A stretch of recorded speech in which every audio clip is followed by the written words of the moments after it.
I'm going to install this wraparound bridge in this guitar. That means I only have to drill 2 holes. So how hard can it be?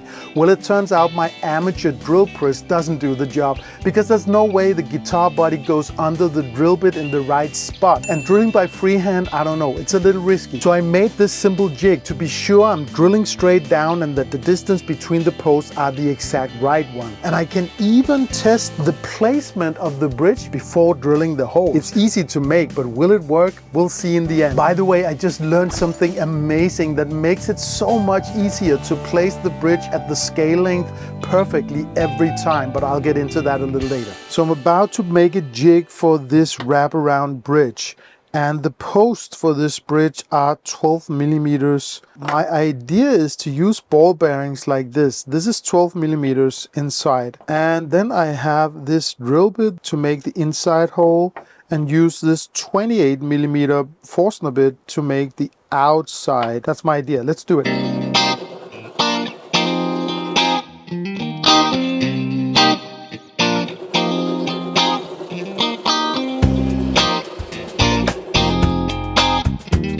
So now what's next? I think I should drill the hole right through, right?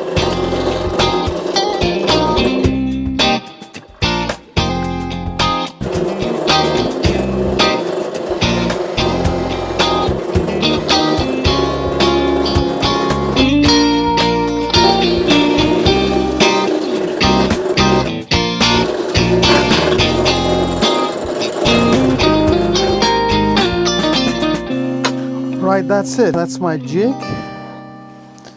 Pretty simple to make if you have a drill press. This is an amateur drill press. Now I can safely drill straight down, and I have the exact right distance between the posts. I don't think that's a bad idea. And I came up with it myself. I'm so proud of me. So now I just need to place it in the right spot. And that's a whole nother story. Okay, so now I'm ready to place the jig on the guitar, and this is where the scale length comes in. As you maybe know, you get the scale length by measuring from the nut until the 12th fret and then doubling that. And that's where the bridge should be placed, or rather that's where the string should leave the saddle of the bridge. But the length of the strings needs some compensation or fine-tuning to be in tune all over the fretboard. But the kicker is you only ever need to move the saddle back from the scale length, never forward. Why is that? When you press a string down to the fretboard or to the top of the fret, you're not only shortening the string as if the nut was placed in that spot like this, you're actually stretching the string a tiny bit, and you're giving it more tension, and that extra tension makes the note go slightly sharp. So to fix that, you have to make the string slightly longer by moving the saddle away from the nut, and that's called compensation. Now the high E string is the thinnest, the least stiff, with the least tension, and the easiest to fret without pulling it sharp. So that means it needs the least amount of compensation. It still needs a tiny bit, but just a little. So we place the high E string right at the scale length all the way forward in its travel. Then every other string will need a little more compensation because they're either thicker or stiffer with more tension. So their saddles will all end up a little bit further back. No string ever needs a shorter length than the scale length because the tension will never be less. When I placed my first bridge, I thought I had to make sure that the saddle could travel equally forward and backwards, and that was kind of a big mistake. The only reason I can think of why I should leave a little bit of forward travel for the saddle is to compensate for me not being precise enough when I'm drilling the holes. What if I make a mistake? And I have to admit that's a distinct possibility. But with this specific bridge I got from Guitar Anatomy, I can control each saddle separately. And I can even control the whole bridge with these 2 screws. So I should be able to get it right. But with me, you never know. Anyway, it's time to drill the holes, but I ran out of time. So I'm going to do that tomorrow. It's a new day and I don't have time for building guitars today because check out what I'm going to see. John Scofield in concert in Copenhagen today. I can't wait. I'm going to work on the guitar later. It's in the legendary jazz club Montmartre, where Ben Webster and Dexter Gordon and a lot of other big names have played over the years. It's very small and intimate, only 86 seats. I can't wait.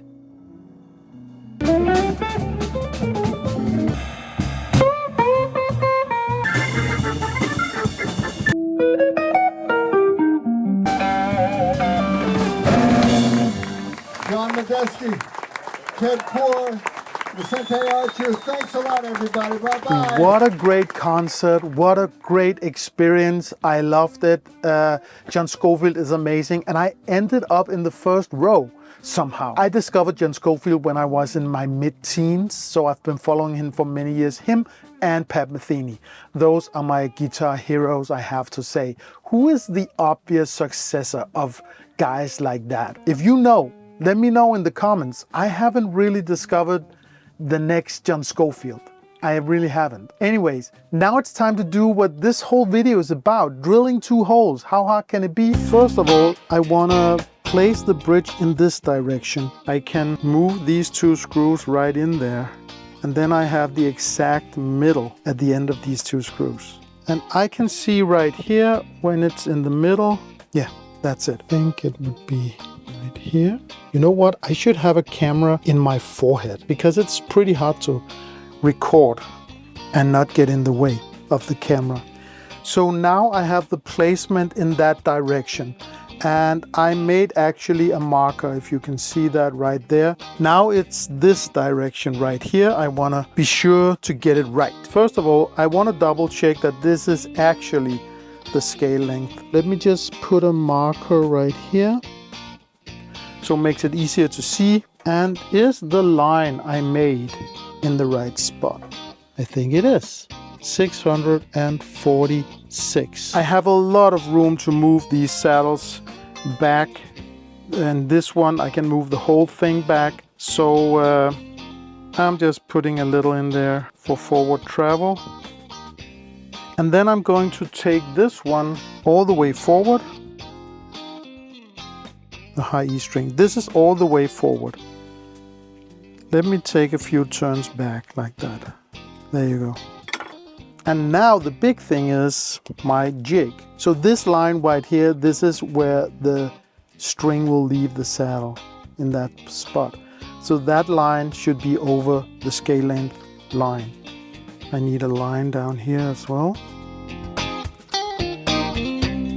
So now I just have to place the jig so that it lines up with my scale length right here, and it lines up over here as well. Oh, I remember just now that I need to know how deep to go. So this is as deep as I'm going to go, 41 millimeters. And guys, this is it. Will my jig work? I have to say the blue tape doesn't really hold it down, but I think I can hold it down. That didn't work at all. So I had this great idea to test the jig before I'm trying to drill into my guitar.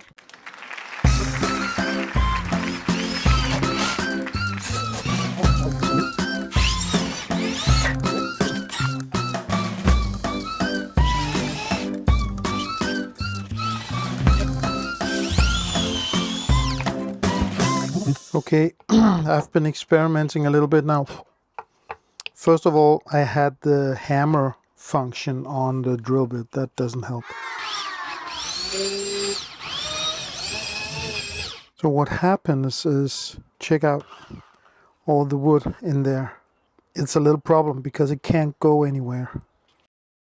Maybe this is not the amazing solution I thought, but hold on, wait a minute. Check out the tip of the drill bit, how it goes back and forth, and compare that to the Forstner bit. Look how steady that is. So of course the jig doesn't work perfectly with a drill bit like that. Okay, let's try again. I really don't know how to keep it in place actually. But I know this is the spot, this right here. So I can go down in the hole I can keep it there. Whoa. Like this. And I can start the drill.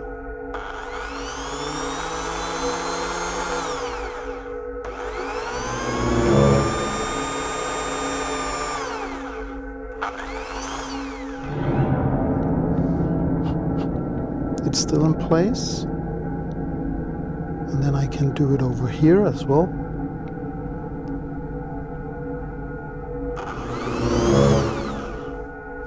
Man, just hard to keep it in place.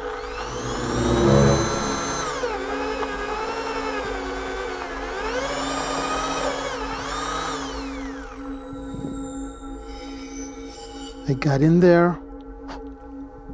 It's still in the right spot.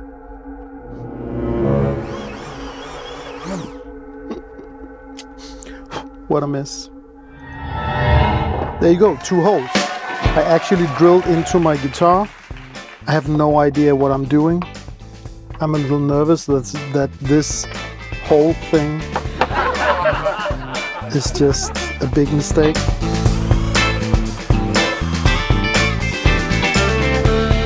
There you go. That should be deep enough. Is this in the middle? Oh, I really hope.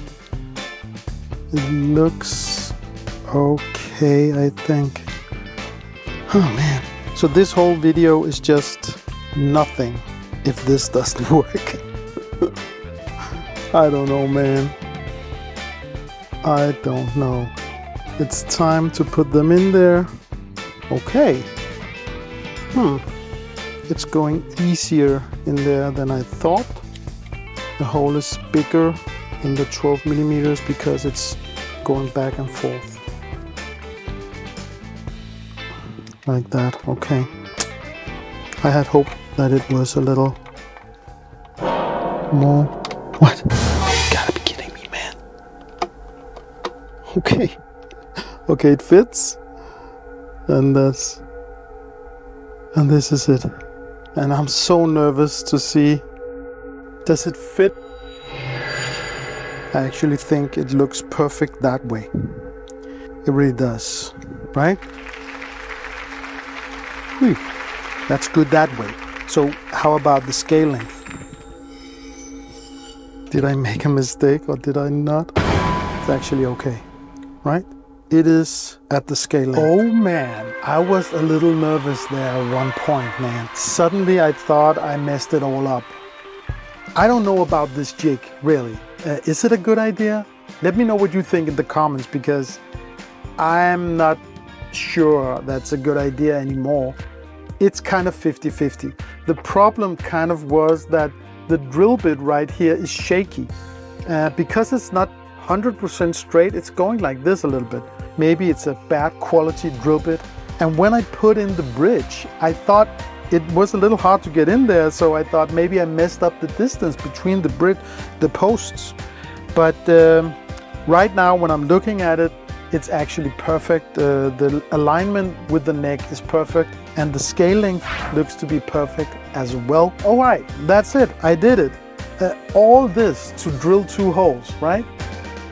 Man, what's next? Well, in the next video, I have to put in the tuners for the neck. I have to give the neck boiled linseed oil. This neck is from guitaranatomy.com, and of course they sponsored it, so thank you to Guitar Anatomy for that. All my necks are from Guitar Anatomy. I think they make great necks. And this neck is roasted maple, but it's flamed maple. So I'm so much looking forward to giving it boiled linseed oil, because the flames are going to pop. Also, I'm going to make my headstock shape. I have it right here. I've made that 4 times. And then I'm going to test out something interesting, I think. I bought some extra thin water slide decal in actually the Netherlands. It should be extra thin, and that's good, because then I don't have to put as much clear coat over the logo to seal it in there. So I'm going to experiment with that. If you want to see how that turns out, you can subscribe, hit the like button, the little bell icon, and you'll get notified when the video is out. So I'll see you in the next, no, wait a minute. I'll see you in the next video.